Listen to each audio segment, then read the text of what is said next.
Meu nome é Sara, tenho 16 anos, e a noite em que minha vida desmoronou começou com uma frase. Minha mãe me expulsou de casa aos 16. Você vai voltar implorando em um mês. Meu pai bateu a porta na minha cara. Eu fui embora. Nunca olhei para trás.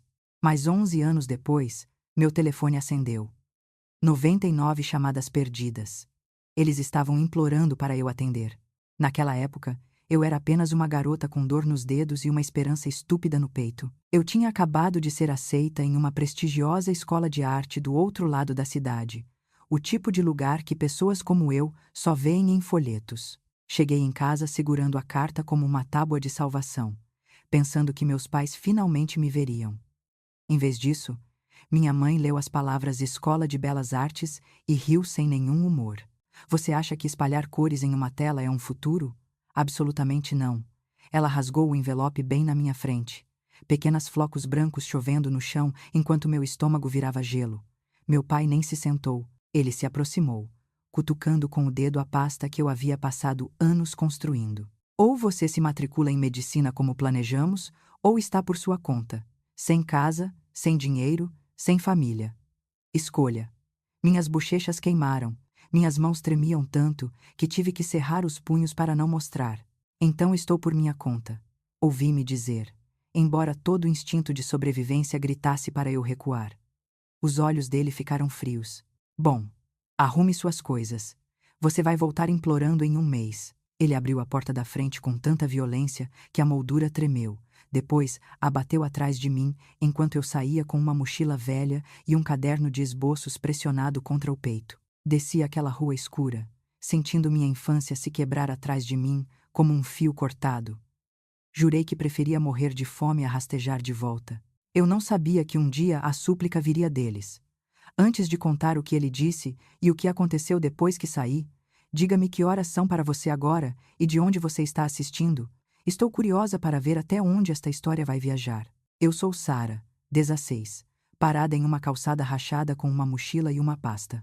E a única coisa que possuo que parece um futuro é uma carta de aceitação dobrada que meus pais tentaram destruir. Naquela noite, dormi no sofá de uma amiga. Mas minha mente não estava com os cobertores ou o travesseiro emprestado. Estava dentro de uma pintura que eu ainda nem havia criado. Na minha cabeça, eu via uma garota estendendo a mão para uma porta enquanto duas figuras sem rosto se erguiam atrás dela, suas mãos manchadas com as cinzas de telas queimadas. Aquela imagem não me deixava em paz.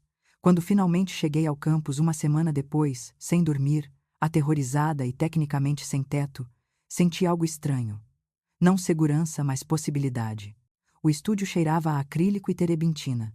E pela primeira vez na minha vida, ninguém me disse que arte era um desperdício. Juntei minhas economias, paguei o primeiro mês de um pequeno quarto compartilhado perto da escola e peguei turnos em uma lanchonete noturna. Durante o dia, eu pintava até meus dedos cãibrarem. À noite, eu esfregava mesas e fingia que meus pés não estavam me matando. A exaustão era brutal, mas ainda parecia melhor do que sufocar naquela casa. O primeiro calor humano real que senti veio de um colega de turma na minha aula de fundamentos. Um garoto com cachos selvagens e tinta permanentemente sob as unhas. Ele olhou para minha primeira tarefa, um esboço de carvão grosseiro daquele par de pais sem rosto, e assobiou suavemente. Há raiva nisso, ele disse. Raiva de verdade. Não perca isso. Eu não percebi na época, mas esse comentário se tornaria a semente de algo mais sombrio. Arte de vingança. Naquela semana, acordei de um pesadelo encharcada de suor. No sonho, minha mãe pegou todas as telas que eu já pintei e as alimentou uma por uma em uma lareira, sorrindo enquanto as cores se enrolavam e escureciam. Levantei-me de repente. Peguei meu caderno de esboços e comecei a desenhar a cena exatamente como a tinha visto. Minhas mãos alcançando as chamas, o rosto dela deformado de satisfação. No dia seguinte, transformei aquele esboço em uma pintura. Cada pincelada parecia um grito que nunca me foi permitido soltar. Essa peça, metade confissão, metade acusação, chamou a atenção. Professores se demoraram na frente dela. Alunos sussurravam: "Isso é cru." Um deles disse: "Quem te machucou?" Eu apenas sorri levemente e continuei pintando. Eu não estava pronta para responder isso em voz alta. Dinheiro ainda era um problema constante. Meus pais me cortaram completamente.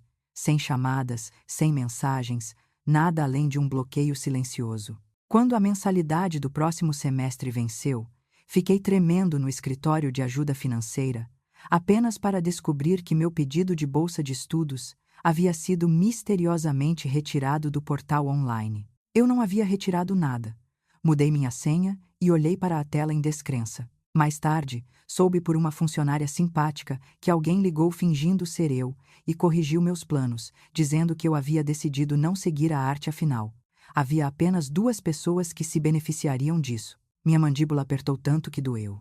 Se eles pensavam que sabotar meu futuro à distância me faria rastejar para casa, eles não me conheciam de jeito nenhum. Peguei mais turnos. Vendi esboços na rua, pintei até meus olhos ficarem embaçados. Às 3 da manhã, quando a solidão se instalava e o quarto parecia muito quieto, uma pergunta continuava circulando em minha mente como um abutre.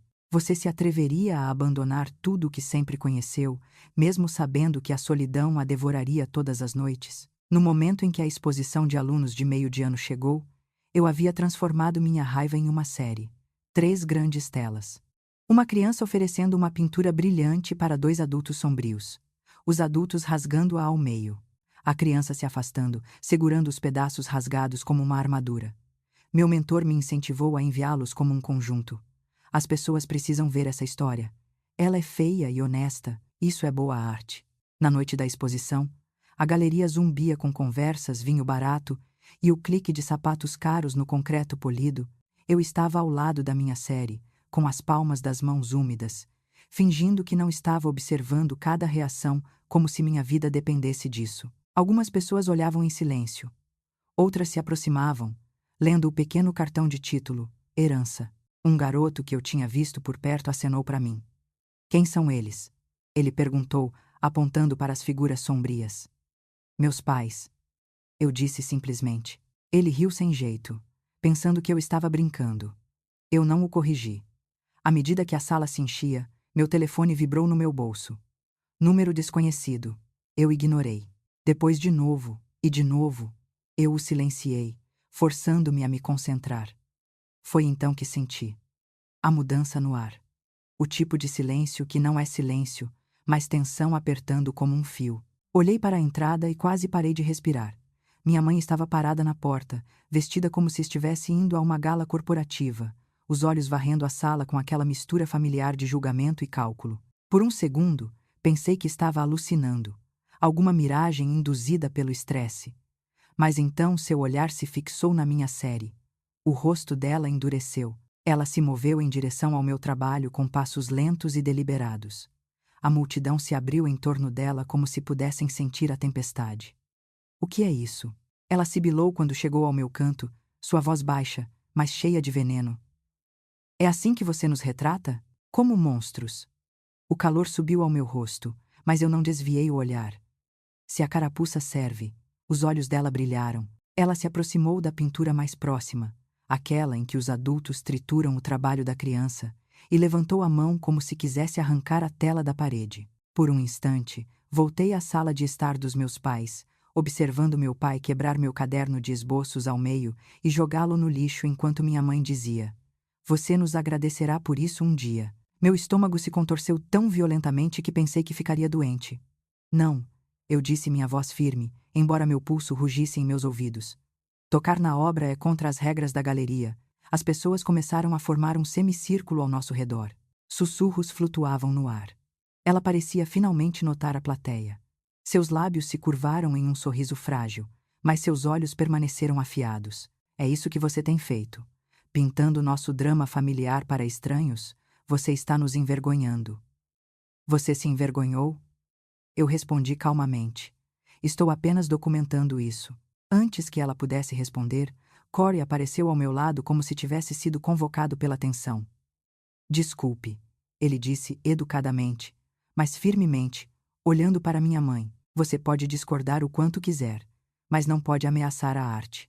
O trabalho dela é uma das peças mais fortes desta galeria." Pessoas próximas acenaram.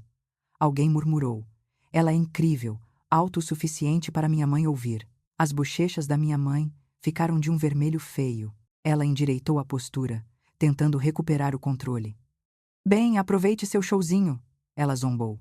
Veremos onde esta arte vai te levar quando você estiver falida e sozinha. Ela girou nos calcanhares e saiu marchando, seus saltos martelando o chão. A porta se fechou atrás dela com um baque suave que soou muito parecido com a noite em que meu pai a havia batido na minha cara. Depois que ela saiu, algo inesperado aconteceu. Uma pequena multidão gravitou em direção à minha série, sussurrando sobre o confronto que acabavam de testemunhar. Um blogueiro local perguntou se poderia apresentar as pinturas e a história por trás delas. Convites para exposições menores se seguiram. A humilhação que ela tentou me jogar como uma rede escorregou, caindo diretamente sobre ela. Olhei para a porta vazia e senti algo se retorcer dentro de mim. Não tristeza, não medo, mas uma resolução fria e afiada. Se meus pais insistiam em transformar minha vida em um campo de batalha, eu me certificaria de que cada ferida deixasse uma marca que eles não pudessem apagar de sua reputação. Quando os aplausos para os prêmios da noite começaram alguns minutos depois, e ouvi meu nome ser chamado para a série mais impactante, uma pergunta ecoou em minha mente mais alto do que os aplausos. Quando as pessoas que deveriam te amar te dão as costas, você escolheria perdoá-las ou deixaria seu sucesso atingi-las de volta? Após a exposição, a vida não ficou magicamente mais fácil.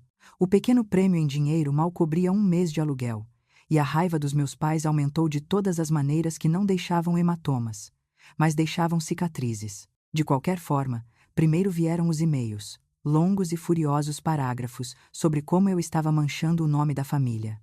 E usando trauma como um truque de marketing barato, eu os bloqueei.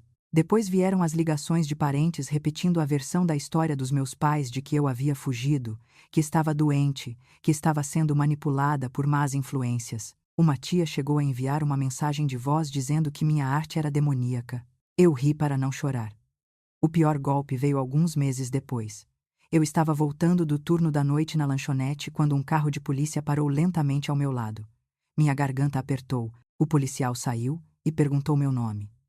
Depois disse que haviam recebido um relatório de uma menor desaparecida que se acreditava estar em perigo. Essa menor era eu. Essa preocupação era meus pais tentando me arrastar para casa algemada como se eu fosse propriedade. Na delegacia, depois do que pareceram horas de perguntas, um policial finalmente deslizou um papel pela mesa para eu assinar, reconhecendo que eu estava segura, matriculada na escola, trabalhando e sob nenhuma ameaça. Legalmente, eles não podiam me forçar a voltar para casa. O relatório seria encerrado. O policial me deu um olhar simpático enquanto eu assinava. Alguns pais não sabem quando deixar ir. Ele murmurou. Saí para o ar noturno, as mãos tremendo, a fúria fervendo sob minha pele. Eles haviam tentado me pintar como indefesa, instável, incapaz.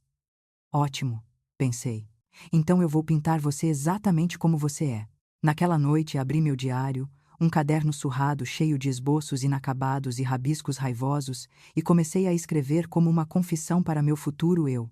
Descrevi cada manipulação, cada ameaça, cada esboço queimado e tela rasgada. Colei fotos antigas, meu pai jogando fora meus materiais de arte, minha mãe rasgando um desenho que ela havia encontrado debaixo do meu travesseiro. Não sei porquê, mas parecia importante documentar tudo, como prova. Um mês depois, um folheto apareceu no quadro de avisos da escola.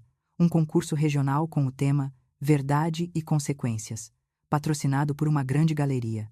O vencedor receberia uma bolsa considerável e a chance de exibir seu trabalho para colecionadores sérios. A frase Verdade e Consequências zumbiu em minha mente. Eu sabia exatamente qual verdade eu queria colocar na parede. Criei uma peça que me aterrorizava.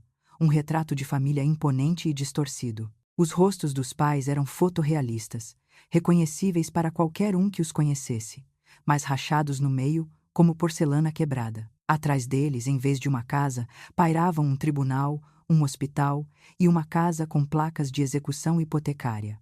Imagens do futuro que eu desejava a eles, cada vez que diziam que eu rastejaria de volta. A criança na pintura, eu, virou as costas para a moldura completamente, caminhando em direção a uma tela em branco que brilhava como uma porta de saída. Pintei até meus dedos doerem e minha visão ficar embaçada. Durante os intervalos relia minhas anotações do diário, deixando as memórias arderem para poder arrastar aquela dor para a tela. Uma noite, meu telefone acendeu com o nome da minha mãe. Contra meu melhor julgamento, atendi. Soubemos que você causou uma cena com a polícia, ela começou sem me cumprimentar. Você tem ideia de como isso nos faz parecer? As pessoas pensam que não nos importamos com nossa própria filha. Eu ri amargamente. Você se importa muito com sua aparência, não muito comigo. Houve uma pausa na linha. Então a voz do meu pai veio, áspera e cortante. Você ainda é nossa responsabilidade até os 18 anos. Volte para casa e vamos resolver isso. Abandone essa bobagem de arte. Matricule-se em aulas de verdade e vamos fingir que esta fase nunca aconteceu. Algo dentro de mim se quebrou de forma limpa, como uma corda cortada com uma faca. Não, eu disse calmamente. Você me ensinou que escolhas têm consequências. Agora é a sua vez. Desliguei antes que pudessem responder. Minhas mãos tremeram, mas não de medo, de adrenalina e da clareza feroz de alguém que finalmente escolheu a si mesma. Olhando para a pintura semi-acabada, eu sabia que não havia volta. Eu entraria na competição. Eu contaria a verdade na tela, mesmo que isso destruísse o que restava do nosso relacionamento. Enquanto eu aplicava mais tinta, outra pergunta surgiu em meu peito, pesada e afiada. Se as mesmas pessoas que te levaram ao limite de repente pedissem perdão, você as perdoaria ou as deixaria viver com as consequências que criaram? As semanas antes da competição regional se misturaram em um borrão de tinta, café e noites sem dormir. Cada pincelada na tela parecia que eu estava esculpindo minha história na pedra. Professores passavam pelo meu cavalete e se demoravam. Um deles, um crítico notoriamente severo, olhou para o retrato de família por um longo tempo antes de dizer: "Isso é desconfortável de se olhar. Isso significa que importa." Suas palavras se alojaram em meu peito como uma estranha espécie de conforto. Então veio a mensagem que me deu um nó no estômago. Minha mãe queria me encontrar para falar sobre o desastre que você está prestes a causar. Contra meu melhor julgamento, eu concordei. Não porque eu queria a aprovação, mas porque uma parte de mim queria ver o medo nos olhos dela. Nos encontramos em um café tranquilo, longe do campus. Ao entrar, notei as diferenças imediatamente. As linhas ao redor da boca dela haviam se aprofundado. Havia uma tensão em seus ombros que eu nunca tinha visto antes. Seu cabelo, antes perfeitamente penteado, estava preso em um coque apressado. Por um segundo, quase não a reconheci. "Sara", ela disse, sentando-se à minha frente. Sem abraço, sem sorriso, apenas meu nome. Eu vi o folheto. Sua escola postou sua entrada online. Você tem alguma ideia do que aquela pintura fará conosco? Eu tomei um gole lento do meu café, deixando o silêncio se estender. Você quer dizer o que ela fará com a sua reputação? Eu corrigi. Minha vida já está sendo controlada por você. A mandíbula dela se apertou. Você está nos fazendo parecer monstros. Pessoas na igreja, no trabalho. Ela se conteve, desviando o olhar. Esse deslize me disse mais do que ela pretendia. Eu me inclinei para a frente. O que aconteceu no trabalho? Os olhos dela voltaram para os meus. Raiva e algo como pânico cintilando ali. Nada com que você precise se preocupar. O que significava que tudo havia dado errado. Mais tarde, através de uma prima que ainda me mandava mensagens secretamente, eu soube a história. Minha mãe se gabou por anos de sua filha perfeita, que iria para a faculdade de medicina. Quando a verdade veio à tona, que eu havia sido expulsa e cortada por escolher arte, os sussurros começaram. Um colega de trabalho, cujo filho estudava na minha escola de arte, viu a série Herança Online e reconheceu o rosto da minha mãe nas sombras. A notícia se espalhou. Foram feitas reclamações sobre seu comportamento não profissional quando ela reclamava de filhos ingratos no trabalho. Ela foi discretamente rebaixada. Sua imagem perfeita havia rachado. Sentada à sua frente agora, observando o tremor em sua mão enquanto ela levantava a xícara, senti uma satisfação sombria se enrolar em meu peito. "Consequências. Eles pensam que sou uma mãe ruim", ela disse, com a voz baixa. "Eles não entendem os sacrifícios que fiz. Você ateou fogo aos meus sonhos, e depois se surpreendeu quando a fumaça apareceu", eu respondi. O olhar dela se fixou em mim, ferido. "Eu fiz o que achei melhor. Eu queria estabilidade para você, uma carreira de verdade." "Não", eu disse, balançando a cabeça. "Você queria controle." Há uma diferença. Por um momento, a máscara caiu. Eu vi não a mulher fria e exigente com quem cresci, mas um ser humano cansado e assustado, cuja vida cuidadosamente curada estava desmoronando. "Sinto muito", ela sussurrou. As palavras tão suaves que quase não as ouvi. Não pensei que aconteceria. Não pensei que você realmente iria embora. A raiva explodiu. Você me disse que eu voltaria implorando em um mês. Os olhos dela se encheram de lágrimas. Eu estava errada. A voz dela falhou. Você quer que eu diga que eu estava errada? Ótimo, eu estava. Mas aquela pintura, ela destruirá o que quer que tenhamos de respeito. O negócio do seu pai depende dessa imagem. Nossas finanças. Lá estava. A verdadeira razão, não minha dor, o dinheiro deles. Eu me recostei, deixando a percepção afundar. Então, você não está aqui para me entender, eu disse baixinho. Você está aqui para me pedir para protegê-la novamente.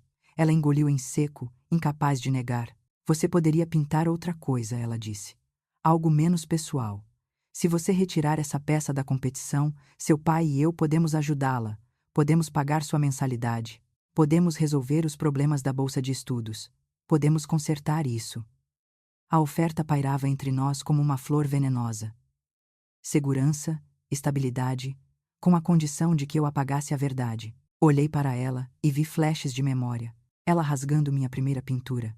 Ela parada em silêncio enquanto meu pai me mandava sair. Ela ligando para a polícia, em vez de ligar para perguntar se eu estava bem. Você não está tentando consertar isso, eu disse finalmente. Você está tentando retroceder para uma versão minha que não existe mais. Ela estremeceu por um momento. O barulho do café diminuiu. E éramos apenas nós, mãe e filha, equilibrando-nos na beira de uma escolha que decidiria tudo. Você quer saber que tipo de mãe você é? Eu perguntei suavemente. Você é a razão pela qual minha arte tem dentes. Levantei-me, arrastando minha cadeira para trás. Não vou retirar a pintura. Ela me encarou, os olhos brilhando com uma mistura de fúria e mágoa. Se você fizer isso, não venha até nós quando tudo desmoronar. Quase ri. Você já garantiu que não havia para onde voltar. Ao sair do café, minhas mãos tremeram. Não de medo, mas do poder bruto de finalmente me recusar a ser comprada. Um pensamento ecoava em minha mente como uma batida de tambor. Um único pedido de desculpas pode apagar anos sendo dita que seus sonhos eram inúteis. Ou há um ponto em que o sinto muito chega tarde demais para importar. A semana da competição regional parecia estar no olho de uma tempestade, anormalmente calma, com o caos girando logo à vista. Eu mal dormia. Mas desta vez, não era por dúvida. Era pela adrenalina de alguém prestes a acender um fósforo em uma sala cheia de papel seco. O local da competição era enorme, um armazém convertido com tetos altos e paredes brancas que faziam cada cor gritar. Minha paz, verdade e consequências penduradas em uma parede central impossível de perder. Os rostos rachados e imponentes dos meus pais observavam a sala como santos quebrados em um vitral, as placas de execução hipotecária e os corredores do hospital atrás deles desenhados com precisão implacável. A criança que se afastava brilhava na borda da moldura, caminhando em direção àquela tela branca e brilhante. Durante a montagem, passei os dedos levemente pela tinta seca, lembrando as noites em que pintei até minhas mãos ficarem dormentes. Escondi pequenos detalhes na obra. Referências sutis que apenas pessoas que conheciam nossa família capturariam. O relógio do meu pai, o colar favorito da minha mãe, a placa gravada de seu negócio outrora próspero, agora estilhaçada e meio enterrada no fundo. Isso não era apenas arte. Era um testemunho. Na manhã da inauguração, minha caixa de entrada apitou com um e-mail do meu pai, um bloco frio de texto ameaçando ação legal se eu continuasse a difamar esta família. Encaminhei-o para meu professor, que o encaminhou para os organizadores da competição. Uma resposta sucinta veio de volta. A expressão artística é protegida. Nós apoiamos nossos artistas. Pela primeira vez na minha vida, adultos com poder estavam do meu lado em vez de contra mim. Quando as portas finalmente se abriram ao público, a sala foi inundada de pessoas, críticos, notícias locais, colecionadores, estudantes. Mantive minha distância no início, observando de um canto enquanto eles se aproximavam da minha peça. Os rostos mudavam, curiosidade, desconforto, fascínio. Alguém murmurou: "Isso é brutal." Parecendo quase impressionado, vi uma mulher tirar uma foto, depois outra do crachá abaixo. Sarah Tran, 16 anos. Minha idade se tornou parte do choque. Então, eu os vi. Meus pais entraram juntos, vestidos como se fossem a uma gala em vez de um julgamento em que não sabiam que estavam. A mandíbula do meu pai já estava travada, os ombros rígidos. Os olhos da minha mãe vasculhavam nervosamente a sala até que pousaram na pintura. Eu observei o momento exato em que o reconhecimento os atingiu. Os passos deles vacilaram. O rosto do meu pai passou de confusão a fúria em segundos. A mão da minha mãe voou para a boca. Eles ficaram ali, congelados em frente a um reflexo maior do que a vida de seus piores eus. Algumas pessoas próximas perceberam quem eles eram. Sussurros começaram, afiados e rápidos. Um homem que eu reconheci como um jornalista local ergueu as sobrancelhas, olhando entre a tela e meus pais como se tivesse acabado de tropeçar na história do ano. Meu pai se virou, procurando na multidão, e me encontrou. Nossos olhos se encontraram. Por um instante, a sala desapareceu. "Tire isso!" Ele sibilou quando me alcançou, sua voz baixa, mas tremendo. "Agora." Eu encarei seu olhar uniformemente. "Não." O rosto dele ficou vermelho. "Isso é calúnia. É uma pintura," eu disse calmamente. "Mas se você quiser falar sobre os eventos reais por trás dela, eu tenho um diário cheio de datas, detalhes e testemunhas. Podemos levar isso ao tribunal se quiser." Verdade e consequências, lembra? A boca dele abriu, depois fechou. Pela primeira vez, ele não teve uma resposta imediata. Minha mãe pairava atrás dele, os olhos vidrados com algo como pânico. "Sara, por favor," ela sussurrou. "Já estamos.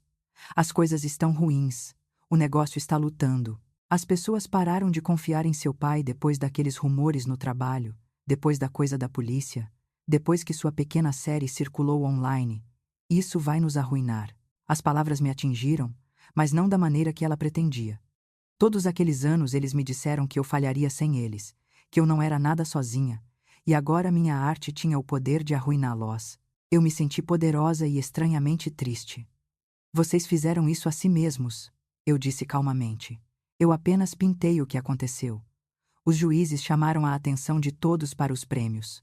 Meu coração martelava contra minhas costelas enquanto eles listavam as menções honrosas. Depois terceiro lugar, segundo. Quando anunciaram o grande vencedor, ouvi meu nome. Por um segundo, pensei que tinha ouvido errado. Então os aplausos caíram sobre mim e a sala pareceu inclinar. Caminhei até a frente, pernas instáveis, a visão em túnel enquanto aceitava o certificado e o envelope com o cheque da bolsa dentro. Flashes estouraram. Alguém me pediu para dizer algumas palavras. Aproximei-me do microfone, os dedos apertando a borda do pódio. Meus pais estavam nos fundos da sala, pequenos e tensos sob seus próprios rostos rachados. "Essa peça é sobre o que acontece," eu disse, voz firme. "Quando as pessoas que deveriam proteger, lá se tornam aquelas que a quebram. Quando elas se importam mais com sua imagem do que com sua felicidade. Às vezes, a única maneira de sobreviver é dizer a verdade tão alto que ela abafa as mentiras delas." Um silêncio caiu. Eu respirei fundo. Para todos que foram ditos que seus sonhos eram uma fase ou uma decepção ou um desperdício de potencial, isso é para vocês. Os aplausos desta vez soaram diferentes. Não apenas polidos, mas estrondosos, como se algo dentro da sala tivesse mudado. Desci, e pela primeira vez não procurei a reação dos meus pais. Não precisava.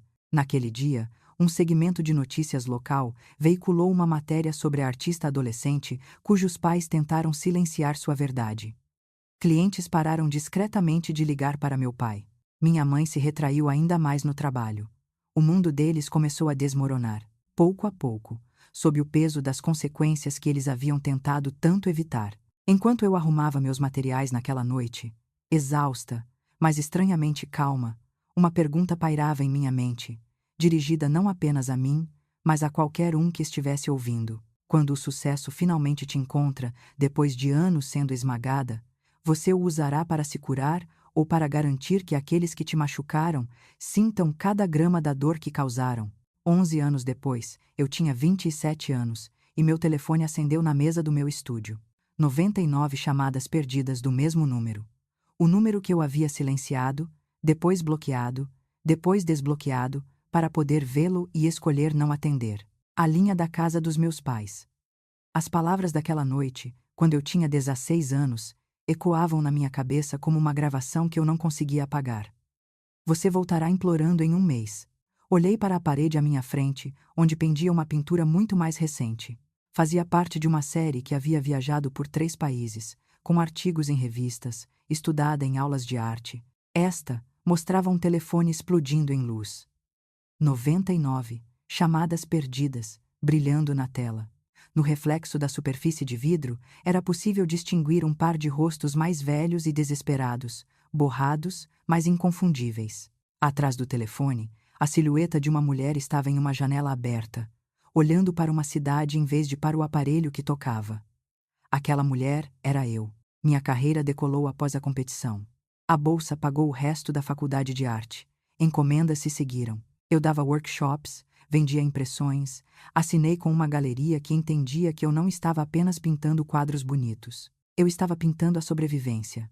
Pessoas que cresceram como eu se viam em meu trabalho e me escreviam de todas as partes do mundo. Enquanto isso, a vida dos meus pais seguiu o caminho que eu havia imaginado naquele retrato brutal anos atrás. Os sussurros se tornaram públicos. Clientes abandonaram o negócio do meu pai depois que o artigo sobre a filha desaparecida e a artista silenciada viralizou. Um mau investimento os levou ao limite. A casa em que cresci foi vendida para cobrir dívidas. Eles se mudaram para um apartamento apertado, longe do bairro bem cuidado de que antes se gabavam. Eu soube desses detalhes não porque fui procurar, mas porque a internet nunca esquece. E nossa cidade natal adorava fofocas. A primeira vez que minha mãe ligou, depois de anos de silêncio, deixei ir para a caixa postal. A voz dela era menor, esfarrapada. Sara, não estamos bem. A saúde do seu pai. Poderíamos realmente usar sua ajuda. Apenas me ligue de volta, por favor. Eu não liguei. Não então. Em vez disso, fui para meu estúdio e pintei, canalizando o nó complicado de pena e raiva em cor. Não era mais um ódio simples. Era mais pesado, mais emaranhado, raiva misturada com a memória de ser uma garota de 16 anos em uma calçada fria sem para onde ir. Agora, nesta terça-feira comum, a tela gritava 99 chamadas perdidas. Meu peito estava apertado, a respiração curta, não de medo, mas do peso do que atender ou não atender significaria. Deixei tocar mais uma vez. Então, finalmente, pela primeira vez em anos atendi. O silêncio estalou na linha por 2 segundos. Então a voz da minha mãe veio. Áspera e rouca. Sara, eu podia ouvir barulho no fundo. Monitores de hospital, anúncios distantes. Temos tentado te contatar. Eu notei. Eu disse, mantendo meu tom neutro. O que você quer? Houve uma pausa. Então a voz do meu pai, mais fraca do que eu jamais a tinha ouvido. Nós precisamos de ajuda. As contas médicas, as dívidas, estamos perdendo tudo. Uma risada amarga subiu pela minha garganta antes que eu pudesse contê-la. Eu perdi tudo aos 16. Nós estávamos errados, ele disse. As palavras saíram como se doessem para serem ditas. Sobre sua arte, sobre a maneira como a tratamos. Eu sei que é tarde demais para pedir, mas por favor, estamos implorando. A palavra implorando pairou no ar entre nós, pesada de ironia.